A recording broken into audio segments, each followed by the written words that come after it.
ಇಲ್ಲಿವರೆಗೂ ದೂರ ಹೋಗಿ ಶಿಸ್ತಿನ ಕ್ರಮವನ್ನ ಕೈಗೊಳ್ಳಿ, ಇಲ್ಲದೆ ಹೋದ್ರೆ ಹಾದಿ ಬೀದಿಯಲ್ಲಿ ನಾಯಕರು ಮುಖ್ಯಮಂತ್ರಿ ಚೇರ್ ಬಗ್ಗೆ ಮಾತನಾಡ್ತಾರೆ ಅಂತ ಹೇಳಿ ದೂರ ಹೋದ್ರು ಕೂಡ ಕಾಂಗ್ರೆಸ್ ಪಾಳ್ಯದಲ್ಲಿ ಈ ಮುಖ್ಯಮಂತ್ರಿ ಕುರ್ಚಿ ಕುರಿತಾದ ಹೇಳಿಕೆಗಳು ನಿಲ್ಲೋ ಲಕ್ಷಣ ಕಾಣ್ತಾ ಇಲ್ಲ. ಇವತ್ತು ಶಾಮನೂರು ಶಿವಶಂಕರಪ್ಪನವರ ಸರ್ದಿ, ಸಿಎಂ ಬದಲಾವಣೆ ಪ್ರಸಂಗ ಬಂದ್ರೆ ನಾನೇ ಸ್ಪರ್ಧೆ ಮಾಡ್ತೇನೆ ಅಂತ ಹೇಳಿ ಮಾತನಾಡಿದ್ದಾರೆ ಶಾಮನೂರ್ ಅವರು. ರಾಜಕೀಯದಲ್ಲಿ ಜೂನಿಯರ್ ಸೀನಿಯರ್ ಪ್ರಶ್ನೆ ಬರೋದಿಲ್ಲ ಅಂತ ಹೇಳಿ ಕಾಂಗ್ರೆಸ್ನ ಹಿರಿಯ ನಾಯಕ ಶಾಮನೂರು ಶಿವಶಂಕರಪ್ಪ ಹೇಳಿಕೆ ನೀಡಿದ್ದಾರೆ. ಕೆಲವರು ಬಾಯಿಗೆ ಬಂದಂತೆ ಮಾತನಾಡಿದ್ರೆ ಪ್ರಯೋಜನ ಆಗೋದಿಲ್ಲ ಅಂತ ಕೂಡ ಇದೇ ಸಂದರ್ಭದಲ್ಲಿ ಕೌಂಟರ್ ಕೊಟ್ಟಿದ್ದಾರೆ. ಈಗ ರಾಜಕೀಯದಾಗ ಜೂನಿಯರು ಸೀನಿಯರ್ ಪ್ರಶ್ನೆ ಬರೋದಿಲ್ಲ. ಹೈಕಮಾಂಡ್ನವ್ರು ಯಾರನ್ನ ಮನಸ್ಸು ಮಾಡ್ತಾರೋ ಅದು ಎರಡನೇದು.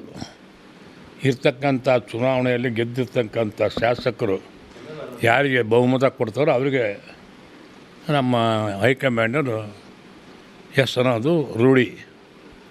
ಅಂಥ ಪ್ರಸಂಗ ಬಂದರೆ ಕಂಟೆಸ್ಟ್ ಮಾಡ್ತಾನೆ. ನಾನು ಬಿಡೋದಿಲ್ಲ. ಈಗ ರಾಜಕೀಯದಾಗ ಜೂನಿಯರು ಸೀನಿಯರ್ ಪ್ರಶ್ನೆ ಬರೋದಿಲ್ಲ.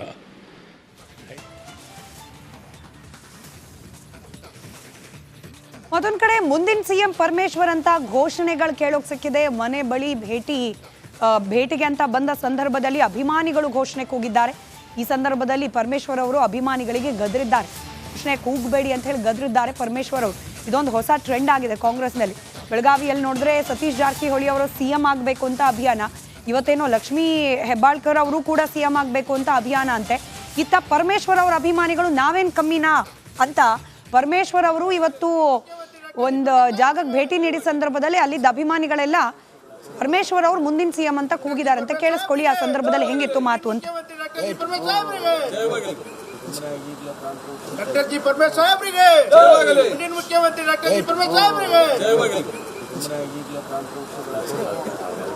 ಡಾಕ್ಟರ್ ಜಿ ಪರಮೇಶ್ವರ್ ಸಾಹೇಬ್ರಿಗೆ ಮುಂದಿನ ಮುಖ್ಯಮಂತ್ರಿ ಡಾಕ್ಟರ್ ಜಿ ಪರಮೇಶ್ವರ್ ಸಾಹೇಬ್ರಿಗೆ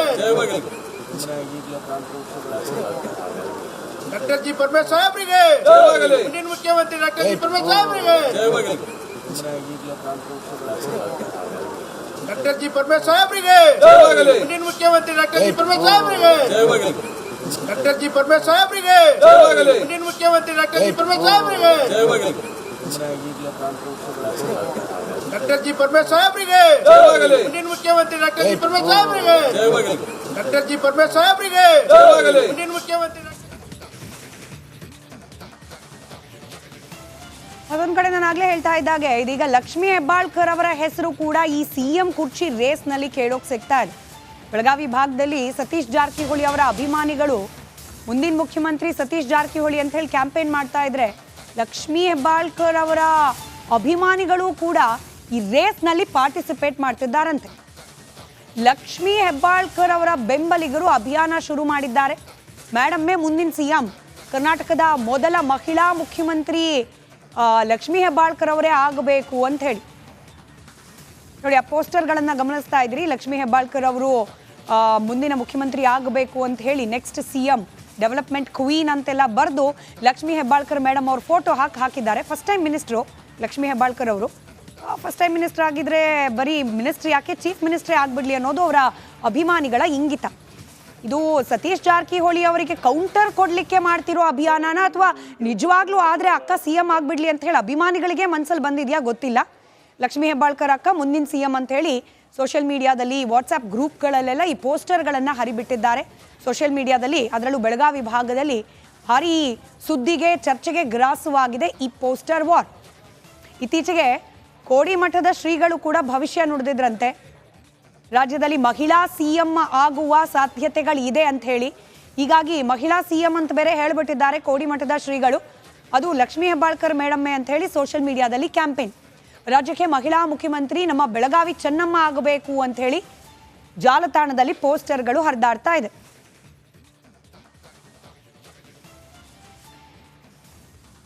ಮುಖ್ಯಮಂತ್ರಿ ಕುರ್ಚಿ ಬಗ್ಗೆ ಚರ್ಚೆ ಪ್ರಾರಂಭವಾದ ಕ್ಷಣದಿಂದ ಕೂಡ ನಾವು ಗಮನಿಸ್ತಾ ಇದ್ದೀವಿ.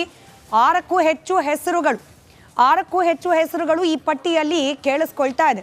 ಕೆಲವರು ಬಹಿರಂಗವಾಗಿ ಹೇಳಿಕೆಯನ್ನ ನೀಡಿದ್ರೆ, ಇನ್ ಕೆಲವರು ಬೆಂಬಲಿಗರ ಮೂಲಕ ಹೇಳಿಕೆಗಳು, ಇನ್ ಕೆಲವರು ಅಭಿಯಾನದ ಮೂಲಕ ನಮ್ದು ಒಂದಿರಲಿ ಅಂತ ಹೇಳಿ ಈ ಮುಖ್ಯಮಂತ್ರಿ ಕುರ್ಚಿಗಾಗಿ ನಡೀತಾ ಇರುವ ರೇಸ್ನಲ್ಲಿ ಸ್ಥಾನವನ್ನ ಪಡ್ಕೊಳ್ತಾ ಇದ್ದಾರೆ. ಪ್ರಾರಂಭವಾಗಿದ್ದು ಡಾಕ್ಟರ್ ಜಿ ಪರಮೇಶ್ವರ್ ಅವರ ಈ ಗುಪ್ತ ಮೀಟಿಂಗ್ ಎಂ ಬಿ ಪಾಟೀಲ್ ಹಾಗೆ ಸತೀಶ್ ಜಾರಕಿಹೊಳಿ ಅವರ ಜೊತೆಯಲ್ಲಿ ಮೀಟಿಂಗ್, ಅವಕಾಶ ಸಿಕ್ಕರೆ ನಾನು ಸಿಎಂ ಆಗ್ತೀನಿ ಅನ್ನೋ ಹೇಳಿಕೆ. ಅದಾದ ಬೆನ್ನಲ್ಲೇನೆ ಸತೀಶ್ ಜಾರಕಿಹೊಳಿ ಅವರು ದೆಹಲಿಗೆ ಹೋಗಿ ಬಂದರು. ಹೈಕಮಾಂಡ್ ನಾಯಕರು ಇಚ್ಛೆ ಪಟ್ಟರೆ 2028ಕ್ಕೆ ನಾನು ಕೂಡ ಸಿಎಂ ಆಗ್ತೀನಿ, ಅದಕ್ಕೆ ಬೇಕಾದ ತಯಾರಿ ಮಾಡ್ಕೊಳ್ತಿದ್ದೀನಿ ಅಂತ ಹೇಳಿಕೆ ಕೊಟ್ಟರು.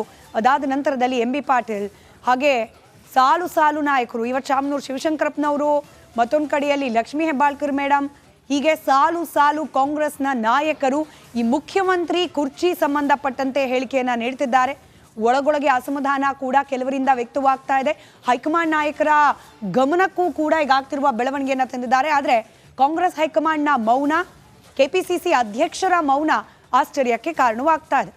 ನೀವು ಚಾಮುಂಡಿ ಬೆಟ್ಟದ ಪ್ರಾಧಿಕಾರ ರಚನೆ ವಿಚಾರ ಈಗ ಆಲ್ರೆಡಿ ಸರ್ಕಾರ ವರ್ಸಸ್ ರಾಜಮನೆತನ ಅನ್ನೋ ರೀತಿಯಲ್ಲಾಗಿದೆ, ನಮಗೆ ಗೊತ್ತೇ ಇದೆ. ರಾಜಮಾತೆ ಇದಕ್ಕೆ ತೀವ್ರ ಆಕ್ಷೇಪವನ್ನು ವ್ಯಕ್ತಪಡಿಸಿದ್ರು. ಇದೇ ವಿಚಾರಕ್ಕೆ ಸಂಬಂಧಪಟ್ಟಂತೆ ಈ ಎದ್ವಾ ತದ್ವಾ ಬೆಳವಣಿಗೆಗಳಾಗೋದನ್ನು ನಿಯಂತ್ರಿಸೋಕೆ ಪ್ರಾಧಿಕಾರ ಬೇಕು. ಈ ಹಿಂದೆ ಬಿಜೆಪಿ ಸರ್ಕಾರದಲ್ಲೂ ಕೂಡ ಪ್ರಾಧಿಕಾರ ಬೇಕು ಅಂತ ನಾವು ಹೇಳಿದ್ವಿ ಅಂತ ಹೇಳಿ ಹೆಸರು ಹೇಳದೆ ಹಾಲಿ ಸಂಸದರಿಗೆ ಪ್ರತಾಪ್ ಸಿಂಹ ಟಾಂಗ್ ನೀಡಿದ್ದಾರೆ. ಪರೋಕ್ಷವಾಗಿ ಹಾಲಿ ಸಂಸದ ಯದುವೀರ್ ಒಡೆಯರ್ ಅವರಿಗೆ ಪ್ರತಾಪ್ ಸಿಂಹ ಟಾಂಗ್ ನೀಡಿದ್ದಾರೆ. ಸೈದ್ಧಾಂತಿಕ ವಿಚಾರದಲ್ಲಿ ಮಾತ್ರ ಸಿದ್ದರಾಮಯ್ಯನವರಿಗೆ ವಿರೋಧ, ಆದರೆ ಈ ಪ್ರಾಧಿಕಾರ ರಚನೆ ಮಾಡೋ ಉದ್ದೇಶ ಇದೆಯಲ್ಲ, ಇದನ್ನ ಬಿಜೆಪಿ ಸರ್ಕಾರದ ಅವಧಿಯಲ್ಲೂ ಕೂಡ ಪ್ರಸ್ತಾಪಗಳಾಗಿತ್ತು. ಒಂದು ನಿಯಂತ್ರಣ ಅನ್ನೋದು ಇರಬೇಕಾಗತ್ತೆ. ಯಾವುದೇ ಪ್ರೇಕ್ಷಣೀಯ ಸ್ಥಳ ಅಥವಾ ಧಾರ್ಮಿಕ ವಿಚಾರಗಳಿಗೆ ಸಂಬಂಧಪಟ್ಟ ಸ್ಥಳ ಆದರೂ ಕೂಡ ಅಲ್ಲಾಗ್ತಾ ಇರುವ ಚಟುವಟಿಕೆಗಳನ್ನು ಕಂಟ್ರೋಲ್ ಮಾಡಬೇಕು ಅಂದರೆ ಅಲ್ಲೊಂದು ಪ್ರಾಧಿಕಾರ ಇರಬೇಕಾಗುತ್ತೆ.